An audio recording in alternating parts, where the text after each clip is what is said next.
ఇక ఎంసెట్ రద్దు issue political turn తీసుకుంది. అసలు దోషులెవరో తేల్చాలంటున్న అపోజిషన్ లీడర్స్ వైద్య శాఖ మంత్రి నైతిక బాధ్యత వహించాలని కోరుతున్నారు.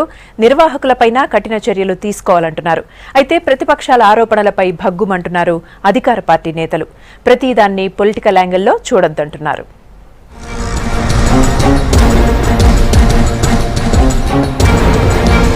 మెడికల్ ఎంసెట్ పేపర్ లీకేజీ కేసులో నిందితులపై సీరియస్ యాక్షన్ తీసుకోవాలంటున్నాయి ప్రజా సంఘాలు. లీకేజీలో అధికారుల నిర్లక్ష్యం కూడా ఉందని ఆరోపిస్తున్నాయి.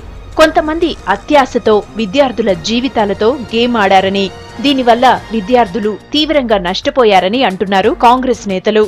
బయోమెట్రిక్, ఓఎంఆర్ షీట్ ప్రింటింగ్ ఇవన్నీ కూడా ఏమంటే ఒకే కంపెనీకి ఇచ్చారు 4 రకాలు. మరి ఎట్లా చెప్పారు ఆ కంపెనీ? దీని వెనక గూడుపుటాని ఏంటి, ఫిర్యాదులు ఏంటి?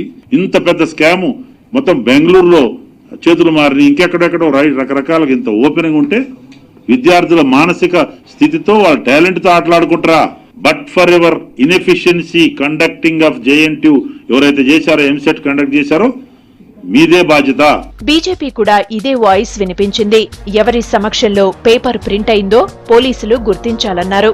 ఒక్క బ్రోకర్లపైనే కాకుండా వారిని కాంటాక్ట్ చేసిన వారిని కూడా ప్రశ్నించాలంటున్నారు. ఎవరక్కడ ప్రింటింగ్ ప్రెస్ లో ఎవరున్నారు, ఎవరి సమక్షంలో ప్రింటింగ్ అయింది, ఎవరి సమక్షంలో సీల్ చేయబడ్డాయి, ఇవి ఎక్కడ మీరు సేఫ్ కస్టడీలో ఉంచిండ్రు, ఇవన్నీ ఏమీ లేకుండా ఆ బ్రోకర్ ఇచ్చిండు, ఈ బ్రోకర్ ఇచ్చిండు, నువ్వు బయటికి ఎట్లా వచ్చినాయి చెప్పవా అంటే ఆ బ్రోకర్ ఈ బ్రోకర్ పట్టుకొని తిరుగుతే అసంతోషి బయటపడతాడా?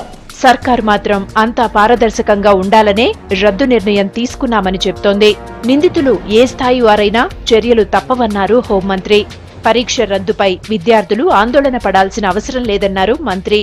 ఇక ఈ ఇష్యూను కూడా ప్రభుత్వానికే అంటగట్టి రాజకీయ లబ్ధి పొందేందుకు ప్రతిపక్షాలు ప్రయత్నిస్తున్నాయని, ఈ పద్ధతి మంచిది కాదన్నారు ఎమ్మెల్సీ కర్నే.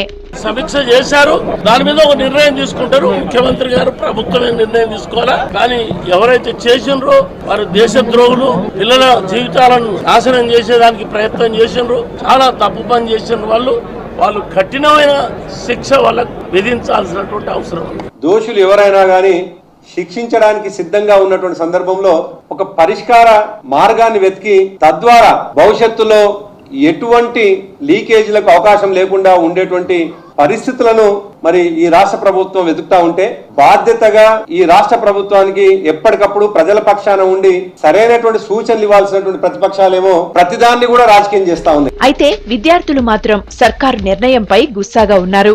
ఇప్పటికే 2 సార్లు పరీక్ష రాశామని, ఎవరో కొందరు చేసిన తప్పులకు తమను ఇబ్బందులకు గురి చేయడం ఏంటని ప్రశ్నిస్తున్నారు.